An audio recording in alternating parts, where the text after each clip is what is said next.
कहानियों की अनोखी दुनिया।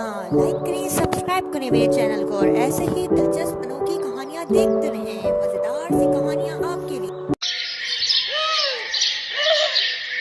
कितनी तेज बारिश हो रही है। अगर ऐसे ही बारिश होती रही तो मैं सब्जी बेचने कैसे जाऊंगी। आशा अपनी झोपड़ी के दरवाजे पर खड़ी होकर बारिश को देखकर ये सोच रही होती है। तभी उसकी 22 साल की बेटी शालिनी अंदर से आवाज लगाती है, माँ अंदर आ जाओ और पहले मुझे खाना डाल दो, उसके बाद बारिश रुक जाए तब चली जाना सब्जी बेचने। शालिनी की बात सुनकर आशा देवी अंदर आ जाती हैं और उसे खाना डाल कर देती हैं। कुछ देर बाद बारिश रुक जाती है तो आशा सब्जी का ठेला लेकर बाजार जाने लगती है। माँ अभी तो बारिश बंद हुई है, अब कहाँ जा रही हो? बेटी सब्जी बेचने जा रही हूँ, थोड़े पैसे कमाऊंगी तो राशन की टेंशन नहीं रहेगी और फिर तेरी शादी के लिए भी तो पैसे जोड़ने हैं ताकि तेरा रिश्ता अच्छे घर में कर सकूं। ये बात तो आपने अच्छी कही माँ। मैं नहीं चाहती कि मेरा पति आपकी तरह गरीब हो, बल्कि मुझे तो कोई अमीर घर चाहिए जहाँ मुझे हर खुशी मिल सके। आशा चुपचाप सब्जी बेचने चली जाती है। फिर शाम को थकी हारी आकर खाना बनाती है और बर्तन धोकर रसोई की सफाई करती है, जबकि उसकी बेटी किसी भी काम को हाथ नहीं लगाती थी। ये देख आशा उससे कहती है, बेटी घर के काम सीख लो, आगे जाकर काम आएंगे। माँ मैं अमीर घर में शादी करूंगी ताकि वहां नौकर चाकर हो और मुझे कोई काम नहीं करना पड़े। शालिनी के सपने काफी बड़े थे और उसका ये सपना पूरा भी हुआ। जब वो गांव के जमींदार की बेटी की शादी में जाती है तो वहां अखिलेश नाम के एक लड़के से टकरा जाती है। अखिलेश एक अमीर घराने का लड़का था। शालिनी दिखने में काफी खूबसूरत थी, इसलिए अखिलेश को उससे पहली नजर में ही प्यार हो गया।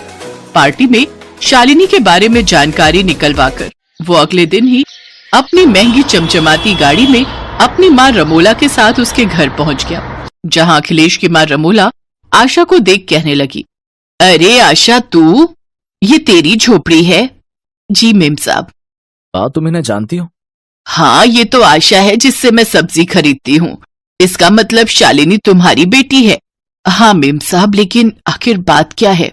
माँ जी मैं आपकी बेटी को पसंद करता हूँ और उससे शादी करना चाहता हूँ। हाँ आशा, इसने जब से तुम्हारी बेटी को देखा है उससे शादी करने की जिद पकड़ कर बैठा है।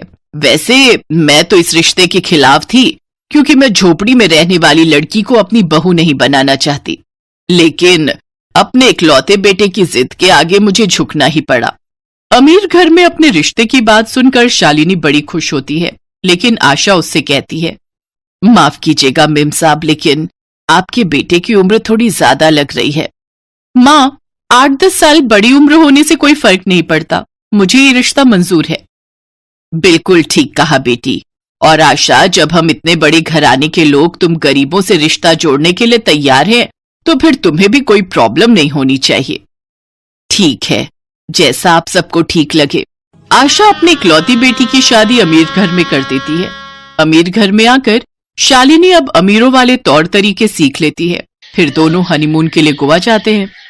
उधर बेचारी आशा सब्जी का ठेला लगाकर अपना गुजर बसर कर रही थी। फिर कुछ दिन बाद शालिनी का शादी के बाद पहला बर्थडे होता है। अखिलेश एक बड़ी पार्टी ऑर्गेनाइज करता है जिसमें वो अपने दोस्तों को और क्लाइंट्स को भी बुलाता है। जन्मदिन में आशा भी अपनी बेटी को बधाई देने के लिए आती है। बेटी मैं तुम्हारे लिए ये गाजर का हलवा बनाकर लाई हूँ, जन्मदिन बहुत मुबारक हो। उन सबके सामने शर्मिंदा होकर शालिनी गुस्से में आकर कहती है, आप जो भी हो फिलहाल यहाँ से जाइए, लगता है बेचारी की मानसिक हालत ठीक नहीं है। मेरी तो केवल एक ही माँ है और वो मेरी सासू माँ रमोला है। आशा रोते हुए घर लौट आती है। मेरी बेटी अब इतनी अमीर हो गई कि अपनी गरीब माँ को भूल ही गई। छोटी सी थी जब उसके पिताजी उसे छोड़कर इस दुनिया से चले गए थे। तब से सब्जियां बेचकर उसे पाला पोसा और आज मेरी अमीर बेटी मुझे पहचानने से मना कर रही है। ये सब सोचकर आशा बड़ी उदास होती है, लेकिन फिर वो ये सब भुलाकर रोजमर्रा के कामों में लग जाती है और सब्जियां बेचकर अपना पेट पालती है। उधर अखिलेश कुछ दिनों के लिए मीटिंग के सिलसिले में शहर से बाहर चला जाता है। पीछे से रमोला सीढ़ियों से गिर जाती है और डॉक्टर उसे कंप्लीट बेड रेस्ट करने की सलाह देता है। देखिए इन्हें बेड रेस्ट की जरूरत है, अब से आपको ही इन्हीं की देखभाल करनी होगी और इन्हें बिस्तर से हिलने नहीं देना है। ये सुनकर शालिनी को बड़ा झटका लगता है, क्योंकि उसकी कामवाली तो पहले ही छुट्टी पर गई हुई थी और अखिलेश भी बाहर था। छी, मुझसे तो इस बुढ़िया की देखभाल नहीं होगी। इसको नहलाना, खिलाना, डायपर बदलना, छी छी छी, ये सब मेरे बस के नहीं। इसलिए इन सब से बचने के लिए वो अपनी सास को अकेला छोड़कर कुछ दिनों के लिए अपनी माँ के घर आ जाती है। तू यहाँ अब क्या लेने आई है? ओफो माँ, तुम अभी तक गुस्सा हो। वो पार्टी कोई मामूली पार्टी नहीं थी। उस पार्टी में कई बड़े बिजनेसमैन आए हुए थे जिन्होंने अखिलेश जी को बड़े कॉन्ट्रैक्ट देने थे, इसलिए मुझे वो सब ड्रामा करना पड़ा। ये सुनकर आशा देवी को थोड़ी तसल्ली हुई। फिर उसने शालिनी से कहा, ओह अच्छा, लेकिन तुम अचानक से यहाँ, सब ठीक तो है ना? शालिनी उसे सारी बात बताती है। तुझे शर्म नहीं आई? अपनी सास को इस हालत में अकेला छोड़कर आ गई। खैर, मैं ये कैसे भूल सकती हूँ, जब जन्म देने वाली माँ की तू सगी नहीं हुई तो उनकी क्या होगी। ये कहकर आशा रमोला के घर चली जाती है, जहाँ वो देखती है कि रमोला बुखार से तप रही है। आशा उसके सर पर पट्टियां करती है और उसके लिए खिचड़ी दलिया बनाती है। अब कुछ दिन तक वो उसके घर पर ही रुकती है और उसकी खूब देखभाल करती है। उसे स्पंज करना, उसके डायपर बदलना, सब काम वही करती है। हफ्ते भर के अंदर ही रमोला पूरी तरह से ठीक हो जाती है। आशा को अपनी सेवा करते देख रमोला भी बहुत खुश होती है। अब वो दोनों साथ में बातें करती, खाना खाती और अपना हर सुख दुख बांटती। अब दोनों सहेली की तरह रहती। एक रोज, आशा, तुमने जो मेरे लिए किया है ना, वो कोई नहीं कर सकता। मेरी बहू ने मुझे अकेला छोड़ दिया, लेकिन समधन होकर भी तुमने मेरी कितनी देखभाल की है। अब से तुम मेरी समधन नहीं बल्कि मेरी सहेली हो। फिर अखिलेश घर वापस आता है तो उसे सारी बात पता चल जाती है। उधर रमोला के ठीक होते ही शालिनी भी वापस आ जाती है, लेकिन अखिलेश शालिनी को खूब सुनाता है। निकल जा तू मेरे घर से। अब क्या करने आई है यहाँ? मेरी माँ को ऐसी हालत में छोड़कर तुम चली गई। मुझे तुम जैसी पत्नी की कोई जरूरत नहीं है। नहीं नहीं, मुझे ऐसी सजा मत दो, मुझे माफ कर दो। अब मुझे अपनी गलती का एहसास हो गया है। माँ जी, सासू माँ, आप भी मुझे माफ कर दो। शालिनी को अपनी गलती का एहसास हो जाता है और वो सबसे माफी मांगती है। फिर सब उसे माफ कर देते हैं। लेकिन इन कुछ दिनों में आशा रमोला की अच्छी सहेली बन जाती है और जब आशा अपने घर जाने लगती है तो रमोला उससे कहती है, आशा, अब तुम कहीं नहीं जाओगी, तुम अब यहीं हमारे साथ रहोगी। लेकिन भला मैं अपनी समधन के घर कैसे रुक सकती हूँ? समधन के घर ना सही, अपनी सहेली के घर तो रुक सकती हो ना। आज से हम समधन बाद में, लेकिन सहेली पहले हैं। और इस तरह एक गरीब समधन अपनी अमीर समधन की सहेली बन जाती है। अब वो सब एक ही घर में एक साथ खुशी खुशी रहने लगती हैं।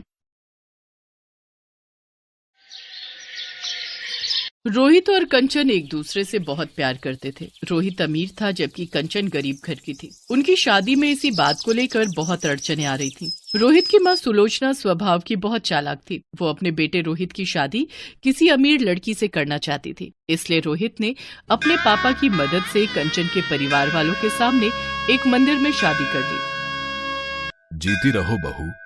पापा, आपको लगता है मम्मी इस शादी को मंजूरी देंगी? बेटा, जब भगवान ने मंजूरी दे दी तो तुम्हारी मम्मी को भी देनी ही पड़ेगी। अच्छा चलो, अब कंचन बहू को घर ले चलो। माँ, मुझे आशीर्वाद दो कि मैं सासू माँ का दिल जीत सकूं। बेटी, मुझे पता है तू एक न एक दिन अपनी सासू माँ का दिल जरूर जीत लेगी और मेरा आशीर्वाद हमेशा तेरे साथ है। कंचन रोहित और अपने ससुर के साथ घर पहुँचती है, पर ये क्या, जैसा सोचा था उसका बिल्कुल उल्टा हुआ। उसकी सासू माँ ने कंचन को देखकर बिल्कुल भी गुस्सा नहीं किया। वो तो खुशी से थाली सजाकर उन दोनों की आरती करने लगी। ये देखकर रोहित और उसके पापा हैरान रह गए। उन्हें तो लगा कि सुलोचना पूरे घर को सिर पर उठा लेगी, पर ऐसा कुछ भी नहीं हुआ। सुलोचना ने कंचन का बहुत प्यार से स्वागत किया। आओ बहू, अंदर आओ, नए घर में तुम्हारा स्वागत है। देखो जी, शादी तो तुम चुपचाप कराए, पर रिसेप्शन में बहुत बड़ा करना चाहती हूँ। मेरे भी तो अरमान है कि आस पड़ोस और रिश्तेदार सब मेरी बहू को देखे। हाँ हाँ सुलोचना, बिल्कुल, मैं आज ही रिसेप्शन के सारे इंतजाम करता हूँ। कंचन खुश थी कि उसकी सास ने उसे अपना लिया था, पर ऐसा कुछ भी नहीं था। सुलोचना बहुत चालाक थी। वो अपने मन में कोई और ही खिचड़ी पका रही थी। मैं ये झूठे प्यार का नाटक ज्यादा दिन नहीं कर सकती, मुझे कुछ और ही सोचना होगा। हाँ, ताकि मैं इस लड़की को अपने घर से निकाल सकूं। सुलोचना ने कंचन को बहू के रूप में नहीं अपनाया था, वो तो सबके बीच नाटक कर रही थी। रिसेप्शन में सुलोचना कंचन को अपने रिश्तेदारों और पड़ोसियों से मिलवाती है। रोहित का ध्यान अपने दोस्तों में था। क्या बात है सुलोचना, तूने तो चोरी चुपके बेटे की शादी भी कर दी और अचानक से रिसेप्शन भी रख दिया। बात कुछ हजम नहीं हुई। अब क्या बताऊं सुषमा, बहू गरीब घर की है बेचारी, इसलिए चुन्नी चढ़ा कर ले आए। अब बारात जाती तो इसके माता पिता में इतनी गुंजाइश नहीं थी कि बारात का स्वागत कर सकते। अरे बिल्कुल भी कुछ नहीं है, तुम क्या समझ रही हो, घर में बैठने के लिए कुर्सी तक तो है नहीं। वो तो रोहित को ना जाने इसमें क्या दिख गया। अब बच्चों की तो तुम जानती ही हो, जिद के आगे झुकना ही पड़ता है, वरना मैं तो इसे कभी भी अपनी बहू ना बनाती। अच्छा तुम लोग अब आई हो रिसेप्शन में तो अच्छे से खा पी कर जाना। बबली, उषा, सुन रही हो ना, हमने रिसेप्शन बड़ा पैसा लगा कर रखा है, एक एक बढ़िया चीज बनवाई है। बहू अगर गरीब घर की है तो क्या हो गया, ससुराल तो उसे अमीर मिला है। चलो मैं और मेहमानों को देख लूं। सास की बातें सुनकर कंचन की आंखें आंसुओं से भर आती हैं। तभी उसके माँ और पापा आ जाते हैं। कंचन अपने आंसू पोंछ लेती है। सुलोचना मुंह बनाती हुई उसके आगे से चली जाती है।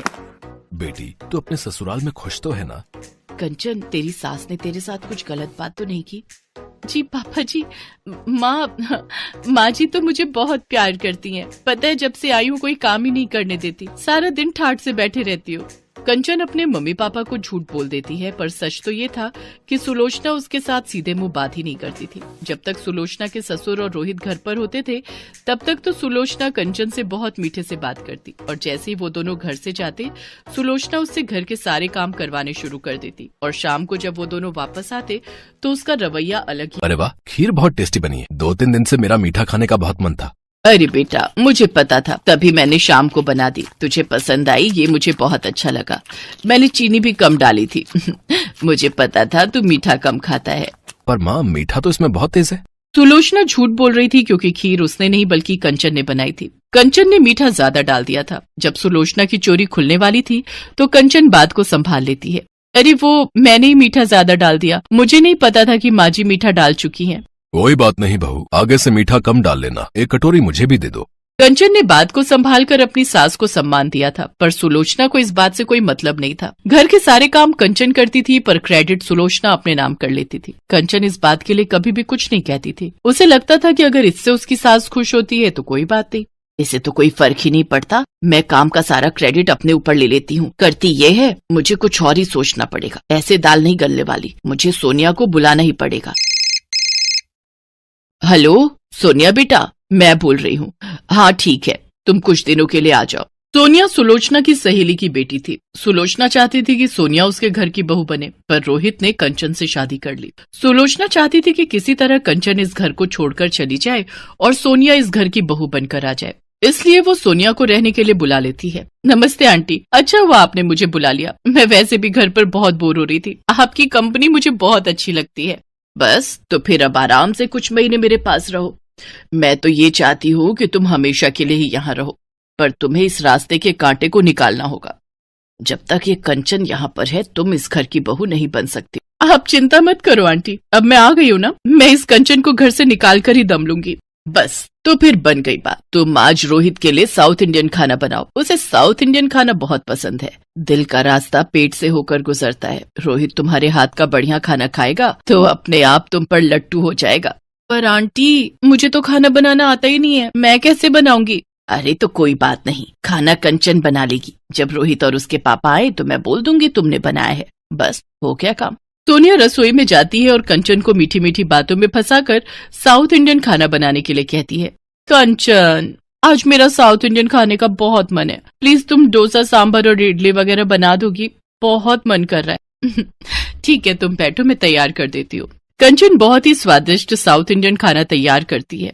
रोहित और उसके पापा के आने का समय हो रहा था। तभी कमरे में से सुलोचना की चीखने की आवाज आती है। कंचन दौड़ती हुई कमरे में जाती है। बाथरूम में फर्श पर साबुन गिरा हुआ था, उस पर पैर फिसल गया, मेरी कमर। माँ जी, मैं डॉक्टर को फोन करके बुलाती हूँ, चलिए आप आराम से बिस्तर पर लेट जाइए।